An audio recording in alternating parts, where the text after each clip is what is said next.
অন্তর্বর্তী সরকারকে বিপদে ফেলতে আওয়ামী দোসররা উঠে পড়ে লেগেছে বলেছেন বিএনপি চেয়ারপারসনের উপদেষ্টা জয়নুল আবদিন ফারুক।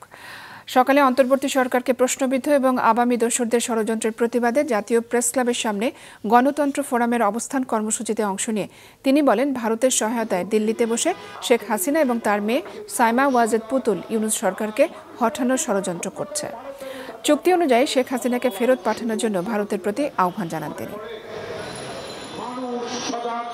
বাংলাদেশে এনে আপনাকে বিচারের আওতায় আনবে ইনশাআল্লাহ। বাংলাদেশে দুঃখিনী মা, সকলের মা, মৃত্যুর মা তাকিয়ে আছে ডক্টর ইউনূসের দিকে। তখন শেখ হাসিনার বিচার হবে। বাংলাদেশের ইতিহাস সৃষ্টি করবে ডক্টর ইউনূস, কারণ আপনি তো এখনো আপনার সাথে বাংলাদেশের ১৬ কোটি মানুষ আছে।